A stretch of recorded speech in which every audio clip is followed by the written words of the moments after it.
It's finally time to meet up with everyone! Paimon even dreamt of making the film last night.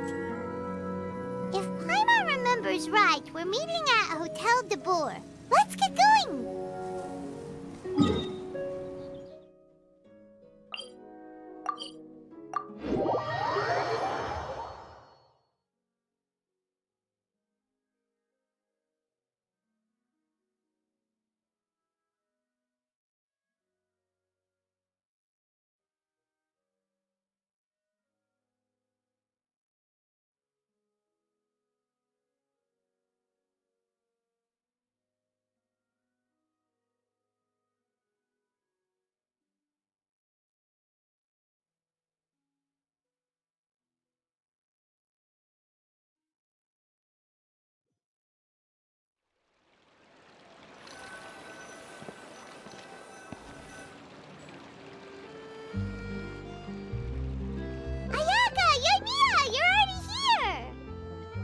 Good morning. Xavier said yesterday afternoon went well. Yeah, and how about you, Ayaka? What were you up to yesterday? After we split up, Ayato went to see Udex Nervillette at the Palais Mermonia. I was originally thinking of going with him, but he said he could manage it himself. He told me to go see the sights around Fontaine and to enjoy the local culture. So I rode the aqua bus with Yoimiya and visited the Opera House on Aranias Island. Yeah, you wouldn't believe what we saw there! 2 mechanical puppets that were dancing together! You've already seen them, right? Yeah, those two! Amazing, aren't they? We sat and watched for quite a while. It was mesmerizing, like we could keep watching them forever. Oh, it was the same for us the first time we saw them, too! Afterwards, we went swimming at the beach! Well, diving, to be exact. It was the first time I ever breathed underwater! I held Ayaka's hand and we counted down together. 3, 2, 1, and then splash! We were beneath the waves.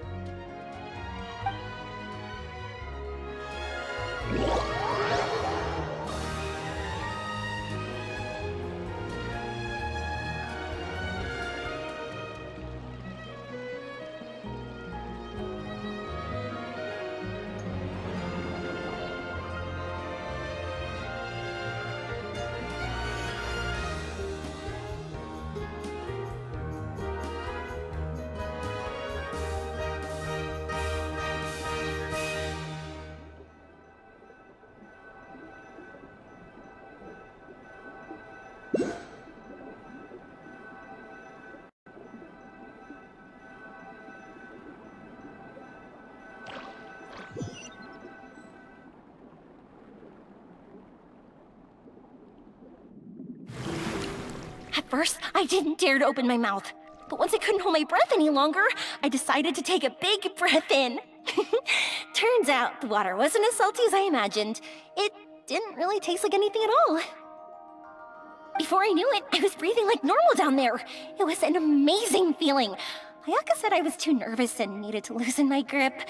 She got used to everything way faster than I did. I knew that the Traveler could do it, so I had no doubt we could do it too. That helped me feel at ease as soon as we dove in.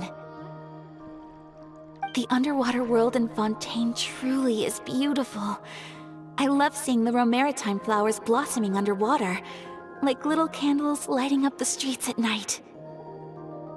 Yeah, and there were so many creatures that we've never seen in Inazuma. Like those fish that shimmer like a sword blade. Whoosh! Oh, and those big fish that call when they see people. Ooh. Vulture's Rays and Blubber Beasts. I just love the name Blubber Beast. Just wait till Pops and the others hear about this. They probably won't believe a word I say.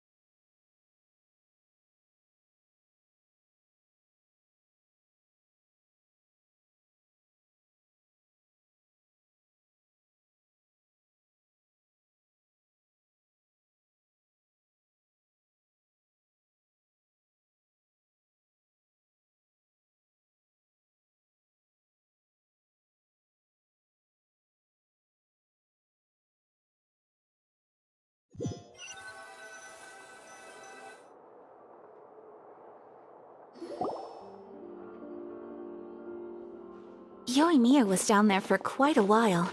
It was dark before we finally rode the aquabus back to the city. I figured she'd want to sleep in today. Yeah, even I was worried that I wouldn't be able to get up. I still felt like I was drifting in the waves when I went to sleep last night. But as soon as I woke up today, I remembered that we'd all be shooting a film together, and I was ready to go. Speaking of the film, where's everybody else? My brother and Xavier were speaking to the restaurant owner about using the place as a filming location. They should be here soon. As for the others, We're here.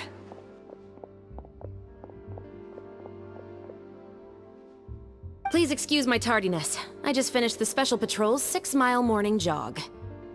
Wait, 6 miles? I'm so tired. I heard you all chatting, so I decided to come down. I sure could use some of that endless energy everyone else has. Good morning, everyone. Morning. Can someone fetch me a cup of coffee? More milk, hold the sugar. Sure, I'd be happy to do that for you. No, you can't go anywhere. Please, have a seat over here so I can get started on your makeup.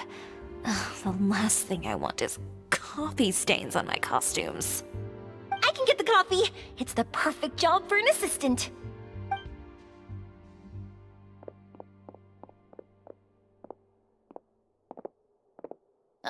So much energy. Seriously, what's her secret?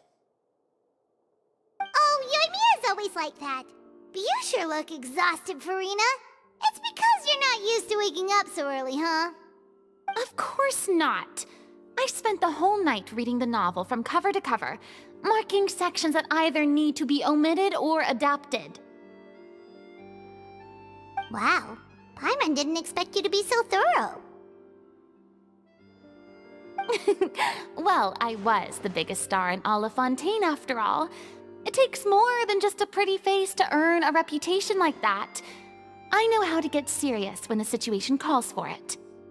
I went all out when I was acting as an Archon, so why wouldn't I do the same for my own life? Here's your coffee, Director Farina.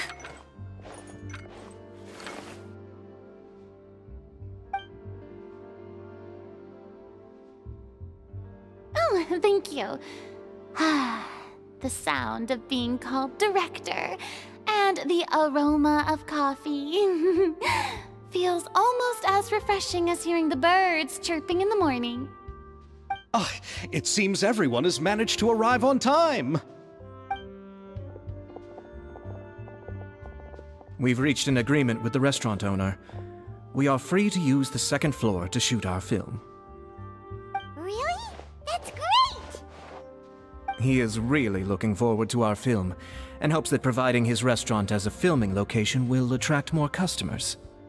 Well then, Mr. Xavier, I'll leave the rest to you. Okay, thanks. First, I'd like to introduce our new members. This is our prop manager, Veronique. She'll be in charge of all the film's props and items. And this is Bonneau, our lighting technician. He'll be in charge of lighting and illumination to set up each scene's atmosphere. Wow. Sure feels like we have some real professionals joining the crew now. First of all, please allow me to first express my sincerest gratitude to everyone in the crew. When my investor informed me yesterday that he wouldn't be able to provide the funds, I really thought that this was the nail in the coffin for this film. I had no idea that I'd find so many people willing to help me on such short notice. Thank you. Thank you all from the bottom of my heart. No need to be so cordial, Mr. Xavier. We're all honored to be a part of this. Your works made a profound impression on me when I saw them back in Inazuma. I am sure that someday, this film will be remembered as a prime example of cultural exchange between Fontaine and Inazuma. Yes, the story is the reason I agreed to join. I can't bear to even imagine what this film would look like without the very best director. Anyway, I would like to make a promise to everyone that as the producer of this film, I'll do whatever I can to ensure that everything goes as smoothly as possible. This is not just my film. It also embodies the thoughts and feelings of every person here, as well as the endless effort we are about to pour into it. So, without further ado, the Two Musketeers will officially begin filming now! You may take it from here, Director Farina. All right. Listen up, everyone.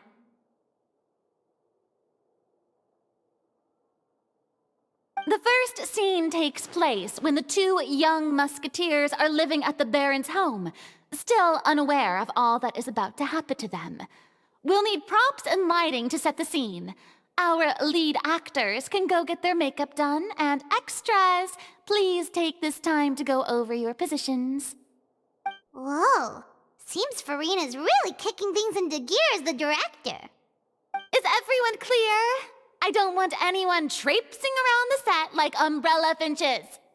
All right, cameras will start rolling as soon as the set is ready. Let's make a film that'll make some serious waves in Fontaine. Not the kind of waves that drown people. I mean, the good kind of waves. Seems like she's still a bit traumatized by that. Anyway, let's go see if there's anything we can do to help.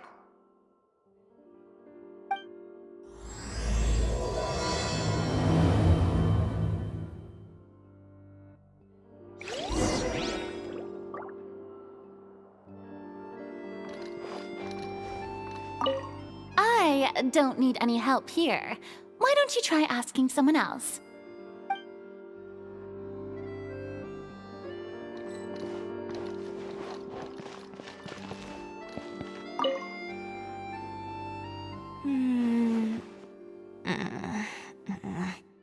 Ayaka has mentioned you to me before. She said that you two were great friends when you were kids.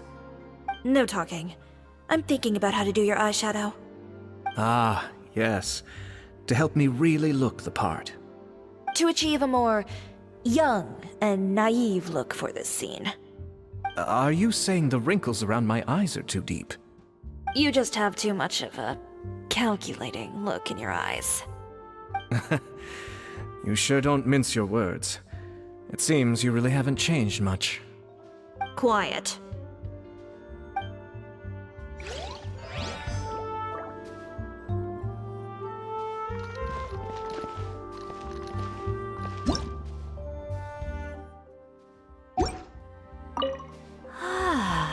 So this is what a musket looks like. Not exactly.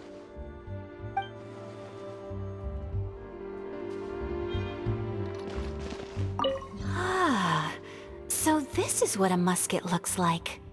Not exactly.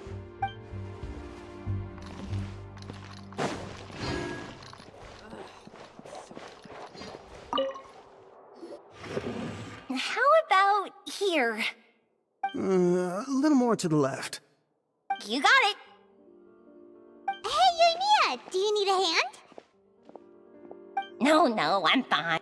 You know, doing the lighting is kind of like designing a fireworks show. It's interesting to imagine what kind of atmosphere the lights will create. I heard that the Traveler will be operating the camera and Paimon will be the clapper loader, right? Those roles are just perfect for the two of you. Really? Is that because it'll be easy for Paimon to hold the clapperboard while flying? Well, sure, there's that, but that's not exactly what I meant. I just think that after all your journeys together, you two must have developed a super close bond and just naturally know how to work with each other. If I'm not mistaken, the director will want the cameras rolling as soon as the clapperboard goes clack. Oh, I see! It's amazing to see the magic behind filmmaking. Yoimiya, we need lights over there, too. Oh, on it! I've got to get back to work. Chat with you later. Oh, it's exciting to see so many people working together to bring the film to life.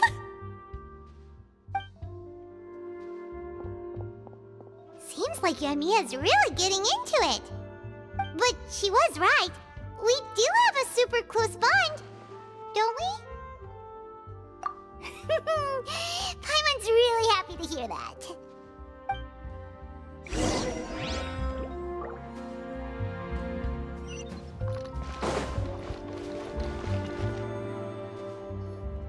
So, this is a real musket? No, it's just a prop weapon. Not bad. Have you seen a real musket before? Only in books and newspapers. I made this one based on the relative shape and proportions I saw in reference images. When we're filming, some special gunpowder will be applied around the muzzle, which will help create the flash and smoke effects of a real gun being fired. Which means it'll be up to the actors to portray the recoil. That's right. The sound effects for gunshots will also be added in post-production. Thank you, Veronique. I think I know where to start now. However, the musket's gears and firing pin could still use some work. Adding some wear on the metallic components will make them appear more realistic. Also, be sure to rub the muskets with some oil each time before we start shooting. That'll give the impression that the firearms have been well maintained. Good point. You seem to know a lot, Miss Chevres. I assume you use these types of firearms on a regular basis? Yes, I perform routine maintenance on my weapons every day. Just like we as people need to eat and sleep, muskets need to be cleaned and maintained. I also perform similar care for my sword every day, and familiarize myself with its shape and weight, to the point where it feels like a natural extension of my body. Yes, this way, our weapons will never betray us in the heat of battle. Yes, well said. It seems we have the same philosophy on this topic. Oh, sounds like they found a common interest to talk about. Though these props differ from the muskets I use, I can still give you some pointers. Good. I look forward to your instruction. First and foremost, never point the weapon at anyone, regardless of whether it's a real or prop weapon or whether you're holding it or it's on the table. This holds for any time when you're not actively engaging an enemy. Okay, understood. When aiming the musket, extend your arm so that it's level with your shoulder, and use your eye to look down the weapon's sights. Like this? Not bad. Now, try saying your lines. This is the end of the road for you. Good. Now turn your body a little. That way, you'll give your enemy less of a target to work with. And relax your shoulders. Here, allow me to demonstrate. This is the end of the road for you. Huh. Excuse me, Miss Chiori. Director Farina, there's something I wish to discuss with you. Oh? What is it? Like this? Yes, much better. What do you think? I do see your point.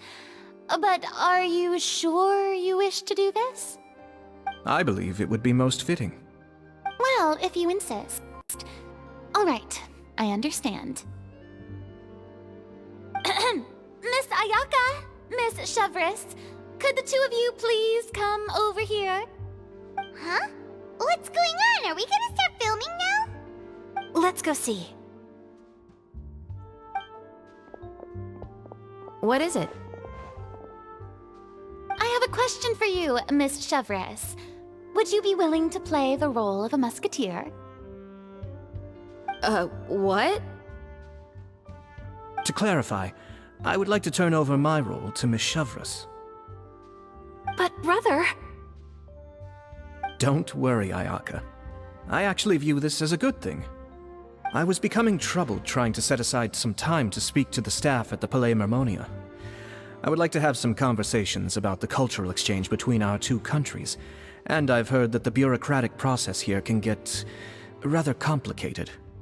Now, I will be able to focus on my work. Besides, you also know that I'm not really one for public performances. Are you really sure? From a director's point of view, I also felt like the relationship between the two musketeers in the original story could be improved. The older brother in the story plays the lead role with his overbearing character, but this causes his character to overshadow that of his sister, and the theme of the two supporting and relying on each other isn't conveyed very well. But if we were to change the siblings to two sisters of a similar age, then that aspect of the story might come through more clearly. Also, I've seen you instructing Ayaka. That cold and dignified personality is exactly what we need for the older musketeer. Of course, even with all these insights, the decision should still be made by Miss Chevres. Chevres mentioned that she really likes the story, right? Paimon bets that she'll take the role. All right, I'll take the role. Good. It's decided then. I'll get started on making edits to the script. We'll also need to make some immediate adjustments to the lighting, props, and costumes. I have a feeling that our adaptation will be even better than the original story. You're doing a great favor for me, Miss Chevres. You have my gratitude. Don't mention it. I like this character, so if anything, I should be the one thanking you. Well, since my brother is the one who brought up the idea, I suppose there's no need to worry. Let's go, Miss Chevres. I look forward to working with you. Please, just call me Chevres.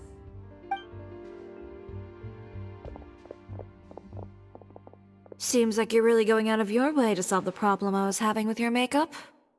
Surely you jest, Chiori. I assure you that I was mostly motivated by a desire to spend more time on formal business. Oh, come on. You really think I'd buy that? According to what I've heard from Ayaka, her brother is someone who can juggle 10 different matters at the same time. I'm sure you have other reasons for backing out. Perhaps. Ayaka always said she wanted to go out and see more of the world, just like the Traveler. But I feel that she needs not only to see other nations, but also to make some different kinds of friends. I think it would be harder for her to make new connections with me constantly by her side. I would like to give her some space. All right, go on. Spoil her some more. Ayato! It's too bad you're stepping down from the role. Paimon really wanted to see you act as a musketeer.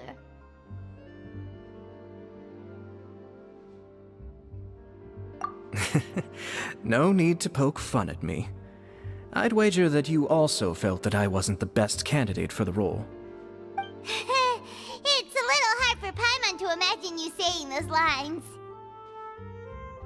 Yes, I've made an appointment to meet some people from the Palais Mermonia. Now, I will have some more time to prepare. Traveler, get the camera ready! Paimon, get the clapperboard! Actors, to your positions! We're about to start shooting the first scene. Go on now. And please take good care of Ayaka. Yep, don't worry. Thank you. I look forward to seeing the film when it's finished.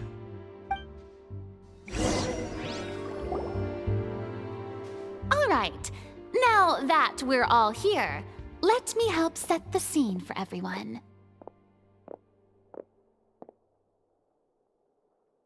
The first scene takes place when our two main characters are still living at the Baron's estate. They've been ostracized and verbally abused by others in the household, but they still have no idea why. We want to capture how naive and innocent they are, despite their pain. Chevres will be playing the role of the older sister, Tulip, and Ayaka will be the younger sister, Iris. Be sure to get close-ups of the main characters at the right moment. Silence on the set! Lights, camera, action! Let's go! Tulip, Mother's been out for quite a while now. Perhaps she went to pick some flowers on the way home. You know how she loves flowers. Iris, Tulip! I'm home! Mother! You were out for so long, we were beginning to worry about you. I'm sorry, but I'm back now, safe and sound. Here, I brought your favorite treat. Apple turnovers. Mother, what are those bruises on your hand? Huh? What bruises? Oh, I must have bumped into something while I was working yesterday. But I didn't notice them this morning. Then perhaps they're from when I accidentally tripped when I was out just now. By the way, did you have fun playing at home? What's the matter, Iris? Well, we've realized that no one really wants to play with us. They even took Iris's doll and spat at us. And they even called us names. They said we were... Shh! It's all right, don't worry. Girls, listen to me. It doesn't matter what anyone says. Don't listen to them. No one can define you with such words. You both have wonderful lives ahead of you. Just like your names. You will both blossom like beautiful flowers. Maybe your time to blossom hasn't quite come yet, but one day, you two will bloom more beautifully than anything else. Don't let the soil you're in now ruin your future beauty. Understand? My dear daughters. And cut! Not bad. The actors' emotions were all on point. Let's keep that take. Also, if our clapper loader could avoid shouting at the start of the scene next time... Oh, got it. Great. I was a little worried that my nerves would get the better of me. What about you, Chevres? I felt fine. The lines weren't too difficult at all. Seems like Farina must have adapted the role nicely. You two were great. I couldn't tell it was your first time acting in a film. You should have more confidence. Thank you for your encouragement. Positions, everyone! We'll move on to the next scene after we try a few more camera angles.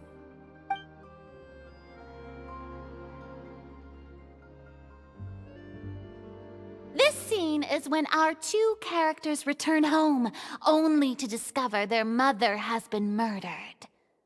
Ready? Lights! Camera! Action! Mother, we're back. Mother?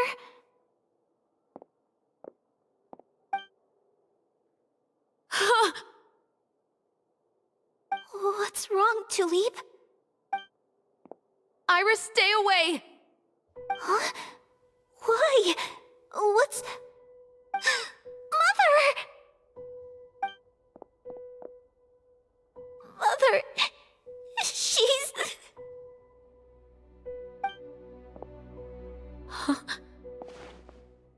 There's poison in this cup. Huh?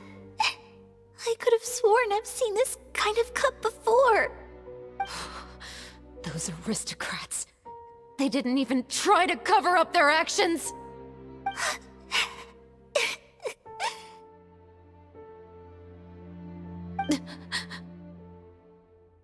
Iris, we need to leave this place. Leave? But now that Mother is gone, where can we even go? Anywhere. All I know is that we can't stay in this house. But are we just going to let them get away with this? We'll have our revenge, I promise you. Just not right now.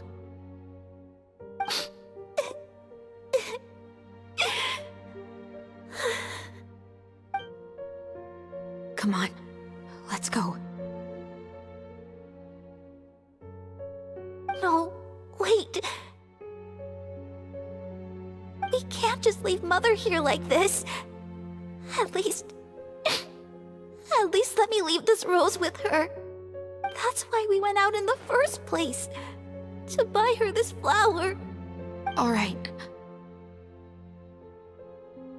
Goodbye, Mother. We'll avenge you. Someday.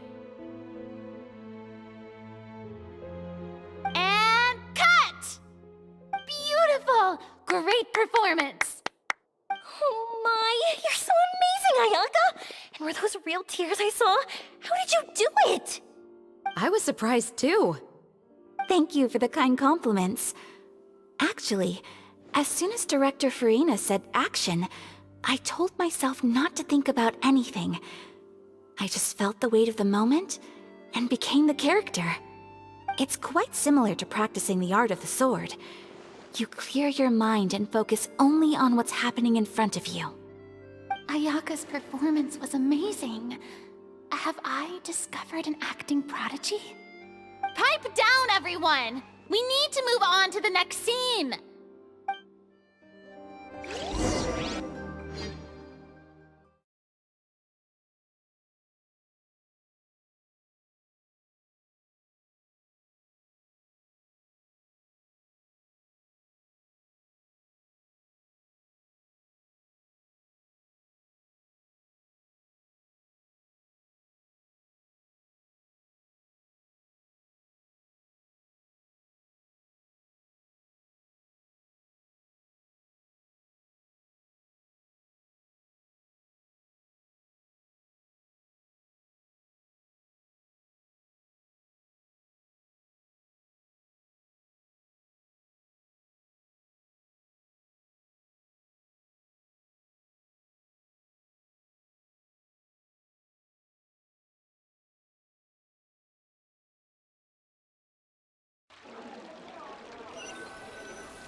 Huh?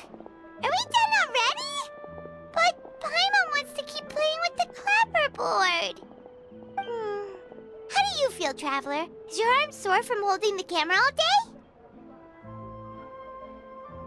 Good work, you two. You too, Chevres. You were quite the actress today. I've read this novel many times before. I have a good grasp of my character's mindset. Anyway, do you remember my request from yesterday? Oh, right! We were having so much fun that Paimon nearly forgot! You have a case where the murders seem really similar to the cases in the novel, right? So, how are they similar exactly? In the story, the main characters grow up to become two musketeers, always using their guns to carry out their revenge. And on each of the victims, they place a rainbow rose as a signal that they've returned. Yes, that's correct. We found rainbow roses just like in the novel. Seems like you're connecting the dots now.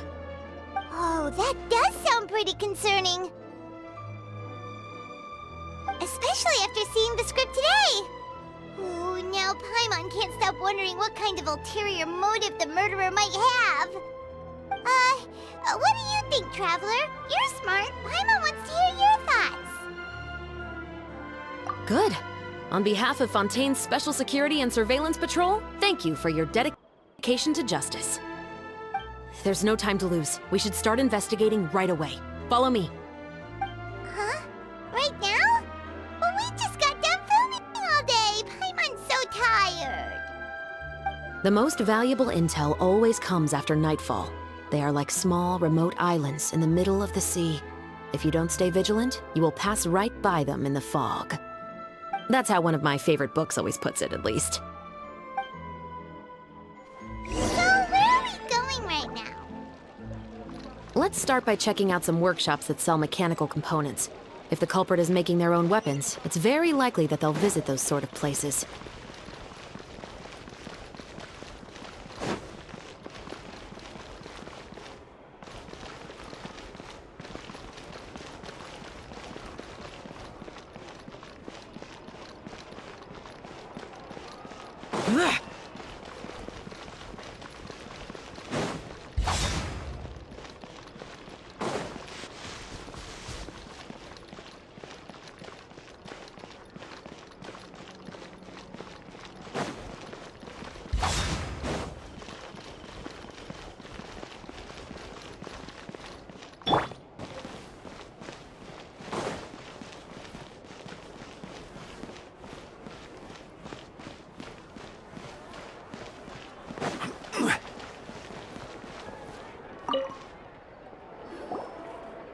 Welcome to LeChaux's Clockwork Workshop. How can I help you?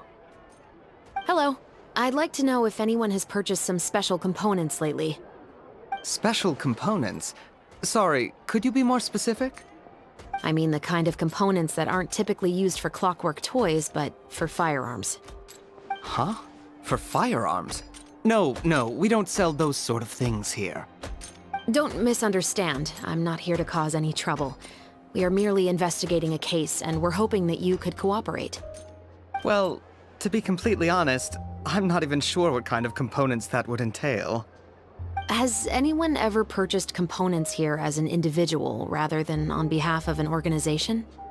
We have a lot of customers who buy toys, but those who buy components are all regular customers who buy in bulk on behalf of their organization.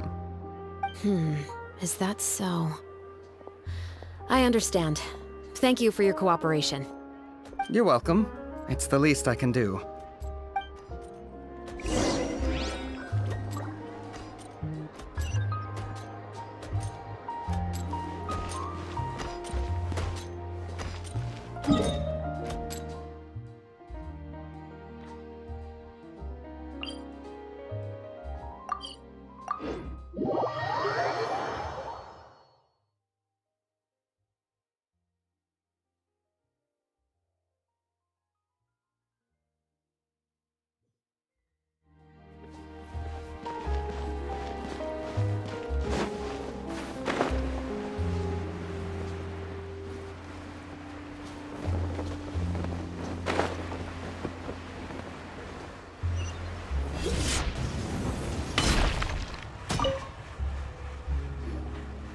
Oh, hey, Chevris.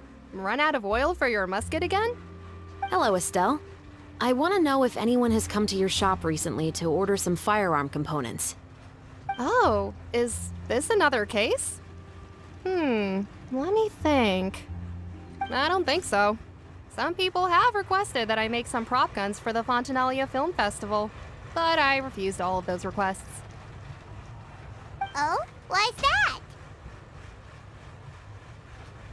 Because there's no profit! I only make things here that can do some real heavy lifting.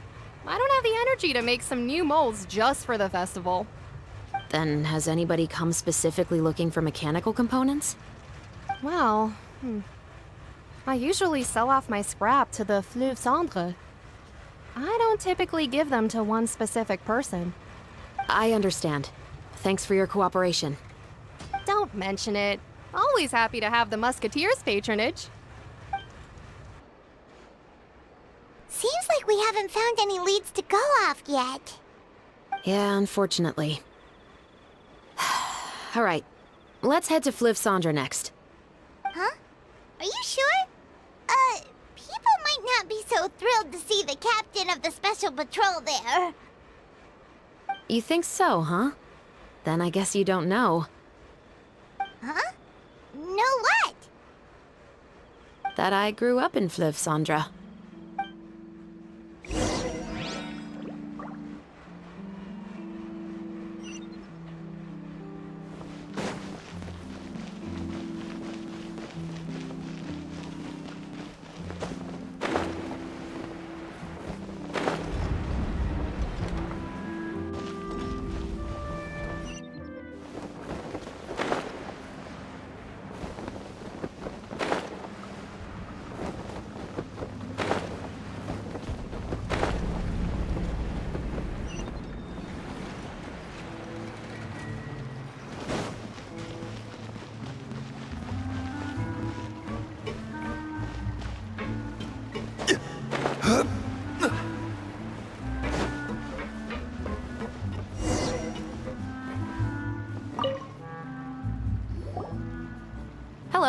I'd like to ask some questions. I don't know anything. Don't worry, I'm not here to arrest anybody. You say that now. It's the truth. Here, take this as my guarantee. Wait, did Paimon just see what she thinks she saw? Is the captain of the Special Patrol bribing a citizen? Seems you're different from the other guards. What do you want to know? Have you heard anything related to Muskets and Fleuve Cendre lately? Anything at all? Muskets, huh? All I know is that about 2 weeks ago, we started hearing some loud noises at night. So loud that it's been waking me up. Were they gunshots? Possibly. It's hard to tell around here. Someone's house collapsing, a pipe exploding somewhere, it's all the same. But the noises I'm talking about definitely happened after I fell asleep. Do you know where the noises were coming from? I don't remember clearly. Is it that you don't remember, or that you need to think about it some more? You tell me. Then please, think about it some more. She's giving her even more Mora!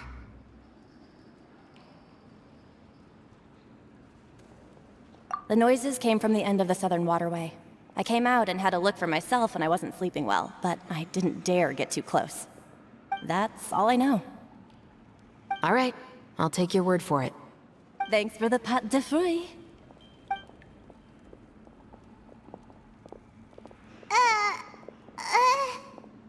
No need to be surprised. I grew up here, remember? I know how to get people around here to talk. My apologies, I'm all out of sweets. Though I do have some other tempting snacks in my custody. Fries, fried chicken, and even onion rings. But taking care of junk food is my responsibility. You're better off sticking to your normal, nutritious diet. Now then, let's keep going.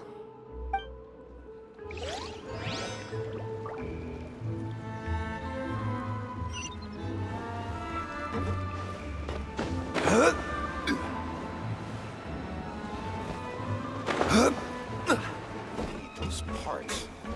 It's taking him, so I guess I'm finally on the right path. It's been a while, Tetro.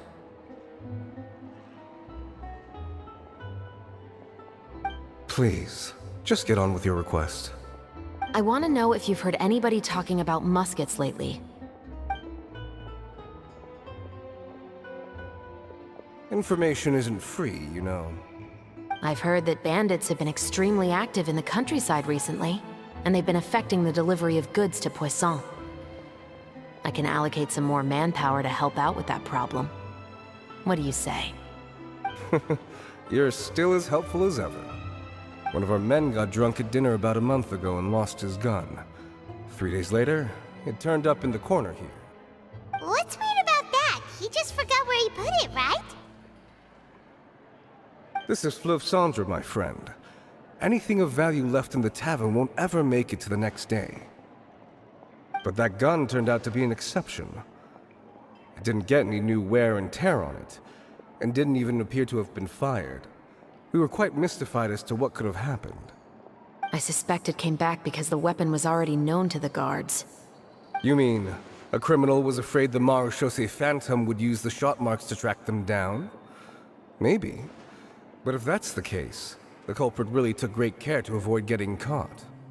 I didn't say anything about a criminal. In Fleuve Cendre, knowing who was killed is as easy as knowing what clothes you're wearing today. It's the guy living in the east side, isn't it? I've never liked him. Every time he's here, he just orders a drink and sits there with a nasty look in his eyes. So, who was the one who lost the gun in the first place? Don't bother. Even if you ask, he wouldn't admit to owning a gun to some strangers. Not to mention the captain of the Special Security and Surveillance Patrol. He's right. I know you grew up here, Chevreuse. Even though you're on good terms with the Spina, you've still been gone too long. Not many people know you here now, and a lot of people don't like the Special Patrol. I know. So take my advice and don't show your face too much around here. It's for your own safety.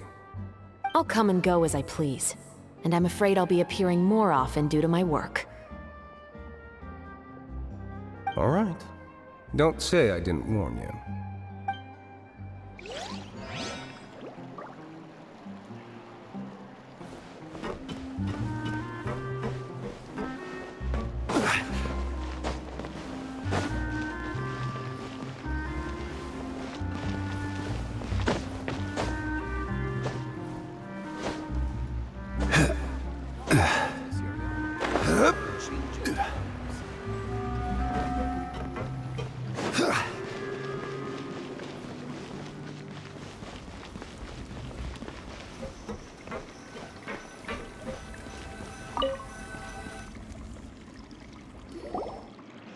What's all this?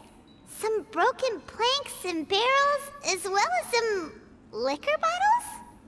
Yes, but have a closer look, Paimon. Even though somebody has purposefully tried to clean them up, these are obviously marks from musket bullets. In other words, someone was here trying to improve their shot.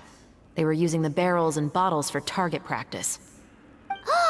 Could it have been the killer? Your guess is as good as mine.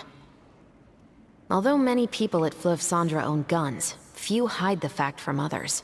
And even fewer would go to such lengths to hide markings from practice shots. Anyway, let's go. There might be more to this.